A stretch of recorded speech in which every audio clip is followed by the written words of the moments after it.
Assalamualaikum warahmatullahi wabarakatuh. Berjumpa kembali dengan catatan Syafiq Hasim. Tindakan genosida Israel atas rakyat Gaza secara khusus dan Palestina secara umum ternyata tidak berhenti setelah kesepakatan ceasefire yang dipimpin oleh Amerika dicapai. Dengan dalih apapun, tindakan yang tidak berberi kemanusiaan ini sungguh sangat mengecewakan. Dalih mereka, Israel ingin mengejar dan membersihkan Hamas, namun tidak masuk akal karena tidak ada serangan yang berarti dari Hamas pada pihak Israel. Hampir setiap hari serangan Israel memakan korban masyarakat sipil dari puluhan hingga ratusan orang. Tidak hanya itu, mereka menghambat bantuan yang masuk ke Gaza.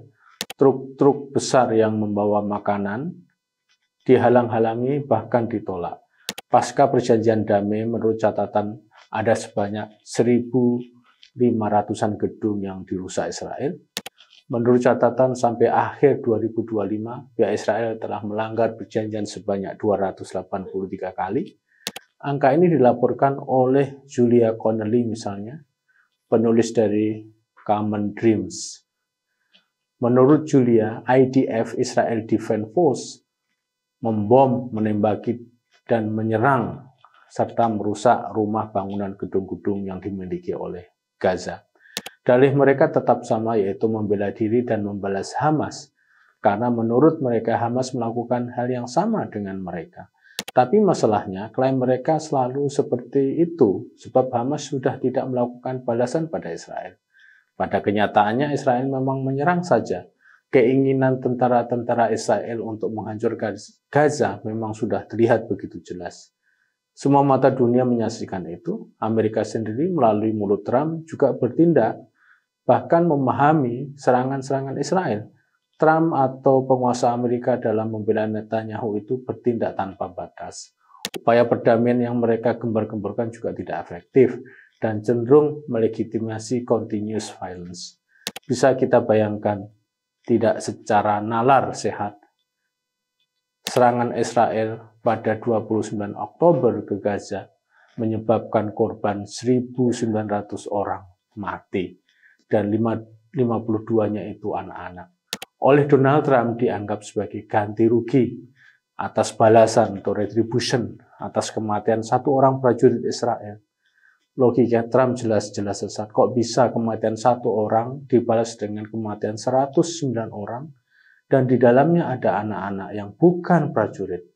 Anak-anak di mana saja adalah anak-anak. Bayangkan kalau itu bukan anak Gaza, katakanlah anak mereka, anak Israel dan anak Amerika. Satu poin penting yang dicapai dalam perjanjian di atas kertas untuk fase pertama adalah mengakhiri permusuhan, hostilitas antara Hamas dan Israel. Semua pihak sepakat akan hal ini. Namun, mengapa Israel tidak berhenti membunuh orang Palestina?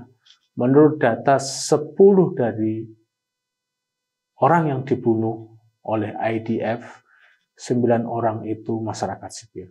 Ada 255 wartawan yang dibunuh, ada 400 akademisi dan profesor yang dibunuh, ada 800 guru juga dibunuh, 376 suster dibunuh, 2.192 tenaga kesehatan profesional dilukai, 194 dokter dibunuh, 40.000 orang Palestina mengalami long disability, dan 12.000 orang Palestina ditahan dan diantaranya dihilangkan secara paksa. Apa yang harus kita katakan jika yang dilakukan oleh Israel sudah seperti data-data di atas? Apa yang bisa kita katakan pada tindakan itu jika bukan tindakan genosida? Mau tahu berapa bangunan yang dihancurkan Israel? 555.000 rumah dihancurkan oleh tentara Israel dan rata-rata dengan mengebom bangunan tersebut. Ada sebanyak 3.300 fasilitas industri dihancurkan tanpa bekas. Jika fasilitas industri dihancurkan, ini artinya memang kehidupan dihancurkan karena matinya industri adalah matinya kehidupan. Orang-orang Gaza menjadi tidak memiliki pekerjaan. Sekolah juga dihancurkan. Ada 620 sekolah yang dirusak dengan bom oleh tentara Israel. Jika sekolah dihancurkan lalu anak-anak ini dikemanakan? Itu tidak difikirkan Israel karena anak-anak Gaza bukanlah anak-anak mereka. Sekali lagi, apa yang bisa kita katakan untuk hal-hal seperti ini? Jelas sekali hal ini sudah memenuhi kategori tindakan genosida. Kini pasca kesepakatan damai, Israel tetap saja melakukan blokade pintu masuk Gaza. 70% bantuan kemanusiaan internasional yang seharusnya masuk ke Gaza ditahan dan ditolak oleh Israel. Padahal ini bagian penting dari kesepakatan. Nampaknya Israel sengaja memberlakukan kebijakan ini. Israel sengaja tidak mau menghapus kebijakan genosida dengan membiarkan orang Gaza mati kelaparan. Israel sengaja memelihara apa yang disebut dengan istilah a deliberate policy of starvation. Mengapa demikian? Israel mengontrol jenis makanan yang masuk. Daging dan produk-produk susu diblokade untuk tidak masuk. Justru makanan-makanan yang masuk adalah makanan-makanan yang bernutrisi sangat rendah.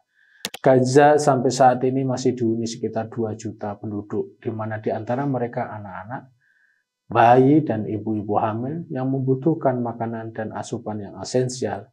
Jika Israel tetap melakukan blokade seperti ini, maka memang kita bisa mengatakan mereka secara sengaja menciptakan situasi di mana orang-orang Gaza dibiarkan mati secara perlahan. Kebijakan seperti ini jelas merupakan strategi menuju genosida. Laporan-laporan tindak kejahatan dan pelanggaran Israel ini bukan dilaporkan oleh lembaga-lembaga Islam di Timur Tengah, namun lebih banyak oleh lembaga-lembaga Barat yang mengurusi urusan kemanusiaan. Orang-orang Barat sendiri yang melaporkan kejahatan kemanusiaan ini. Jika yang melaporkan lembaga-lembaga atau organisasi-organisasi Islam, maka kita masih bisa menaruh curiga karena mungkin itu dilaporkan sebagai bentuk solidaritas. Namun ini semua banyak yang dilaporkan oleh lembaga-lembaga Barat, media-media Barat, dan kalangan masyarakat sipil Barat. Hal ini berarti apa? Masyarakat Barat sudah banyak yang mengakui bahwa Israel selama ini dalam rentang 23 Oktober sampai kini memang menjalankan penyerangan atas masyarakat sipil dengan senjata terbesar pada masa modern ini. Bahkan jika dilihat dari waktunya yang sangat pendek, yaitu sekitar 2 tahun, kematian, kerusakan, dan segala hal yang diakibatkan oleh serangan Israel itu sungguh di luar akal manusia. Sebaiknya negara-negara Islam seperti di Asia Tenggara, yakni Indonesia dan Malaysia misalnya, menunggu dan melihat saja atas perjanjian ini. Maksudnya apa? Pemerintah Indonesia dan Malaysia tidak usah terjebak dalam narasi yang selalu digembar-gemborkan Trump, bahwa dia berhasil mengatasi krisis kemanusiaan dan menyelamatkan ratusan ribu nyawa di Palestina. Narasi seperti ini adalah narasi kosong karena pada dasarnya Amerika diam saja atas pelanggaran-pelanggaran yang dilakukan oleh Israel. Pada kenyataannya memang demikian adanya. Dalam pertemuan negara-negara Asia Tenggara di Malaysia beberapa waktu lalu, di depan pimpinan Asia Tenggara termasuk Presiden Prabowo dan Anwar Ibrahim, Trump mengekspresikan kebanggaannya atas perannya yang bisa menekan Israel di Gaza. Namun apa yang dinyatakan oleh Netanyahu bahwa dia tidak perlu izin dan mempertimbangkan siapapun dalam menyerang Gaza, itu merupakan hal yang terbalik dari pernyataan Trump. Sebagai catatan, janji Israel untuk hidup damai dengan Palestina itu janji palsu, karena pada kenyataannya serangan demi serangan ke Gaza masih terus dilakukan sampai detik ini. Demikian, wassalamualaikum warahmatullahi wabarakatuh.